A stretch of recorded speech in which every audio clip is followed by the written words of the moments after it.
Hi guys. आज मैं आपके लिए बहुत टची स्टोरी लेके आई हूँ जो पिता और दिक्रे के लिए, डॉटर के लिए, फादर एंड डॉटर। अभी आपको पता है कि जो डॉटर होती है वो फादर के लिए क्या है। फादर के लिए वो एक वहाल का प्रेम का एक बहुत बड़ा समुंदर है। अगर उसके पास डॉटर आ जाए, उसकी लड़की आ जाए, तो वो पागल हो जाता है और उसके लिए वो ही सब कुछ हो जाता है, क्योंकि उन लोगों का जो प्रेम का बॉन्डिंग है ना, वो कुछ डिफरेंट लेवल से है, डिफरेंट तरीके से है। तो आज इसके लिए मैं आपको एक बहुत रुला देने वाली वेरी टची स्टोरी सुनाती हूँ। एक डॉटर और फादर दोनों थे। अचानक एक दिन क्या हुआ, डॉटर की एज 18-19 थी। अचानक एक दिन डॉटर आई, बाहर से नॉक किया और फादर ने दरवाज़ा खोला और वो लड़की ने दुल्हन का पहनावा पहना था। तो उन्होंने फादर के पांव छुए। पिताजी को तो देख के शॉक हो गए, ये कैसे हुआ। तो पिताजी ने बोला बहुत स्ट्रांग मन से, बहुत अपने आप को कंट्रोल करके, कि मैं तुझे एक्सेप्ट नहीं कर रहा हूँ, तू मेरे घर से निकल जा। लड़की को बहुत दुख हुआ कि यार मेरे पिताजी ऐसा करते हैं, जो मुझे इतना प्यार करते हैं वो मुझे ना बोलते हैं रखने के लिए। और उसके साथ जो दूल्हा था उन्होंने भी पाँव छुआ और बोला कि हमको 2 दिन के लिए जगह दे दो। फादर तो टस से मस नहीं हुए। लड़की ने बोला कि ये लड़का अभी भी कुछ कमा नहीं रहा है, अर्न कर नहीं रहा है, तो हमारे लिए मुश्किल है। पिताजी ने बोला कि मुझे कुछ लेना देना नहीं है आप लोगों से, प्लीज़ आप घर से निकल जाओ। और बच्ची आँख में आंसू के साथ निकल गए। वो दोनों चले गए और अपने अपने तरीके से कुछ ना कुछ जुगाड़ करके उन्होंने अपनी लाइफ स्टार्ट की। अभी 15 दिन 20 दिन हुआ और वो लड़की को छोड़ के भाग गया। अभी भाग गया मतलब कि उन्होंने छोड़ दिया, क्योंकि उसके लिए मैनेजेबल नहीं था अर्न करना, क्योंकि वो बंदा एक संस्कारी घर से, एक ख़ानदान से नहीं था, वो उड़ा वाला था। तो उनके लिए बंधन ठीक नहीं लगा। और अर्न कैसे करे, पैसा कमा के दोनों का खर्चा कैसे निकाले। इसलिए एक दिन वो छोड़ के चला गया। वो अकेली हो गई। अभी क्या करूँ। तो बैठे बैठे थोड़ा सोचने लगी, रोने लगी। फिर उसके ताऊ जी थे, उन्होंने उसे फ़ोन किया कि ताऊ जी अभी ऐसा हुआ है और मैं एक छोटा हट चालू करना चाहती हूँ, कि जहाँ मैं चाय, कॉफ़ी, बिस्किट्स, सैंडविच वगैरह का सेल आउट करके मैं अपना गुजारा कर सकूँ। ताऊ जी ने बोला कि मैं शाम को तुझे जवाब देता हूँ। और शाम को ताऊ जी उनके पास उनके जितने भी पैसे की ज़रूरत थी वो दे दिया और चले गए। ऐसे करते करते एक दिन ताऊ जी का फिर से मैसेज आया कि बेटा तेरे पापा का देहांत हो गया है, तो तू अभी उसकी अंतिम क्रिया सब हम चालू करने वाले हैं, तो तू आ जा। लड़की ने बोला कि नहीं, मैं नहीं आऊँगी। जिस बाप के में मेरे लिए कोई प्रेम ही नहीं है, मेरे लिए कोई सुकून नहीं है, कोई इमोशन नहीं है, तो मैं नहीं आऊँगी। फिर ताऊ जी ने समझाया कि बेटा एक बार ही आना है, फिर मत आना, तो आ जा। लड़की को लगा ठीक है, मैं देखती हूँ वो मरते मरते भी कैसे मरता है, मुझे इतना परेशान किया है, फिर भी वो जा रहा है तो उसके फेस पे कैसे एक्सप्रेशन है। फिर वो ऐसे गई, सब आगे पीछे जितने लोग थे सब रो रहे थे, लेकिन उसकी डॉटर, उसकी लड़की एक साइड पे मुंह बंद करके खड़ी थी। उसके फेस पे कोई भी एक्सप्रेशन नहीं था, नहीं दुख का, नहीं खुशी का। बस उसके लिए कोई अननोन पर्सन था, तो वो खड़ी हुई। वो हो गया। फिर फादर का, पिताजी का 13 माँ की विधि थी। फिर से ताऊ जी ने बोला कि लास्ट है तो आ जा। लड़की ने बोला कि चलो अभी तो वैसे भी ख़त्म हो गया है, तो वो गई गई और सब कुछ हो गया।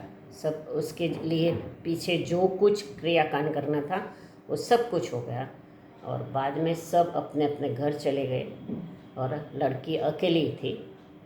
और ताऊ जी आए। ताऊ जी ने उसके हाथ में एक चिट रखी। तो लड़की ने पूछा, ताऊ जी ये क्या है? तो आराम से रात को पढ़ लेना, फिर तुझे जो करना है करना। ताऊ जी भी चले गए, वो अकेली थी। उन्होंने चीट खोली।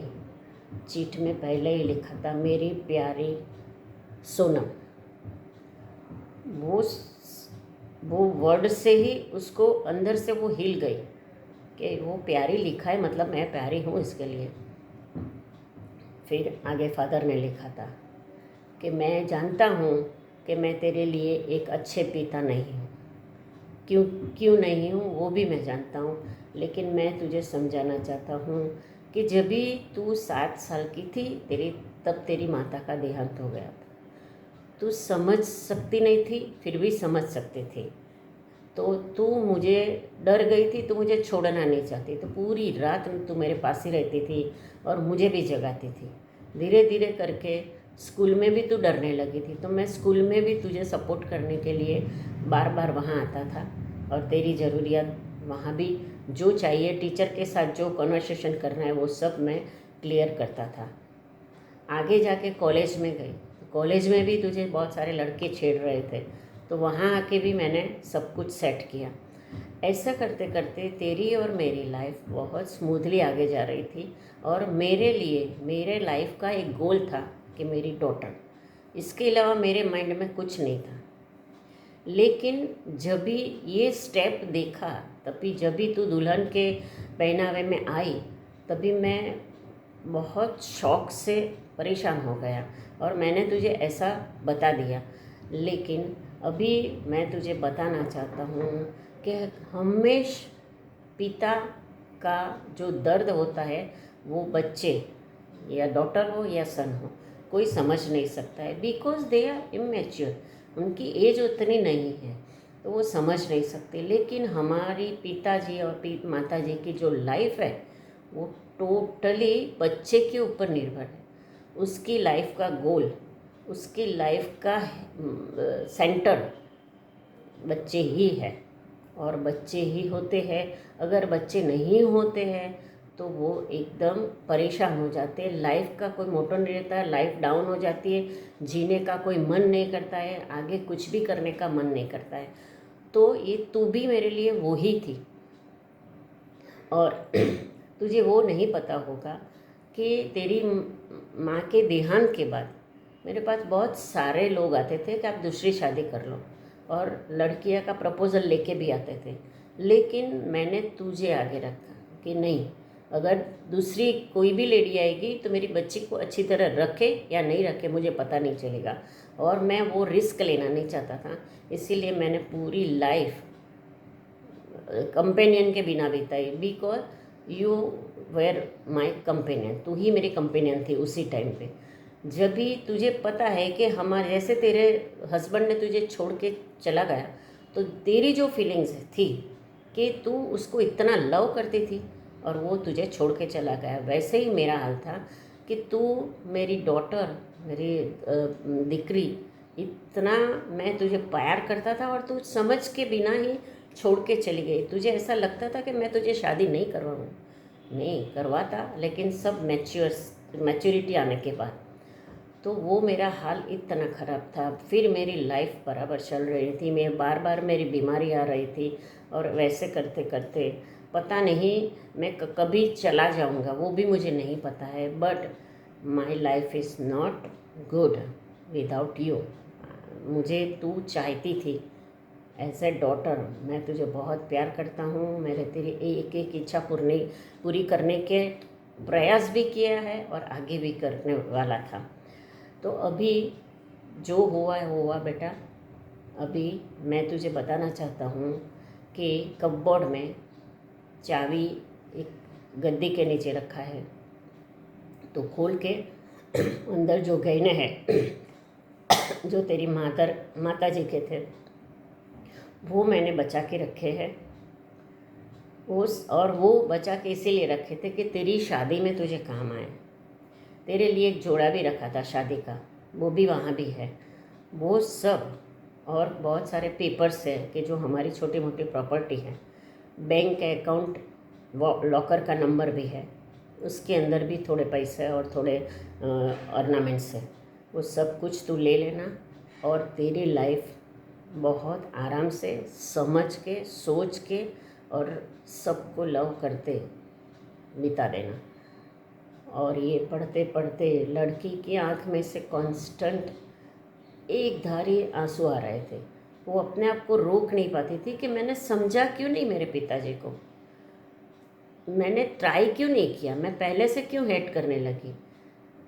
तो अगर मेरा हस्बैंड भी चला गया तो भी मैं कुछ नहीं कर पाई और मैं रोती रही, तो बट नेचुरल मेरे पापा भी इतने ही रोते होंगे। और उसको इतना रिग्रेट हुआ कि उसके लिए भी एक जीने का कोई मकसद नहीं दिखाई दे रहा था।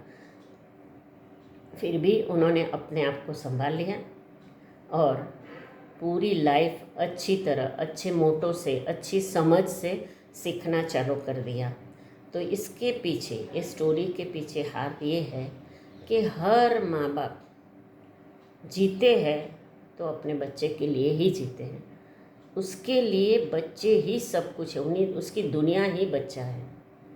और ये स्टोरी में एक छोटा एक इंसिडेंस बताऊं तो एक लड़का और उसकी पत्नी थी, मतलब दोनों 35 के अब थे। तो लड़के ने बोला कि पिताजी मैं बाहर जा रहा हूँ, आपके लिए कुछ लाऊं। पहले तो बोला नहीं बेटा मुझे कुछ नहीं चाहिए। नहीं फिर भी हम जाते हैं तो जो चाहिए वो बोलो। तो उन्होंने बोला ओके तू तैयार हो जा, मैं तेरे लिए एक लिस्ट बना देता हूँ।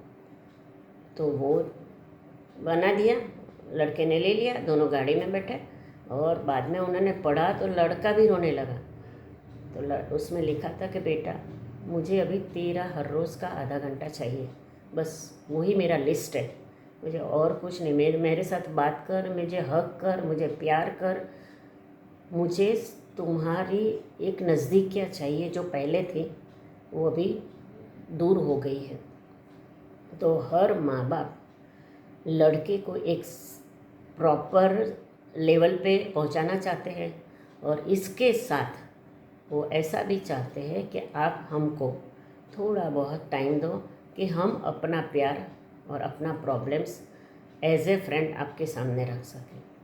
तो हर जिन्होंने ये स्टोरी सुनी है वो उसका हार्द तो समझ गया होगा, लेकिन कभी भी माँ बाप हमारे लिए गलत नहीं करते हैं। तो अगर गलत किया भी है तो उसके पीछे कोई रीज़न होगा, वो समझ के उसको आगे बढ़ाने का ट्राई करना है। माँ बाप से कभी भी रूठना नहीं है। ये मैं स्टोरी ख़त्म कर रही हूँ। आपको कमेंट बॉक्स में करना है तो कर सकते हो। और secondly please subscribe my channel and press the bell button. Thank you.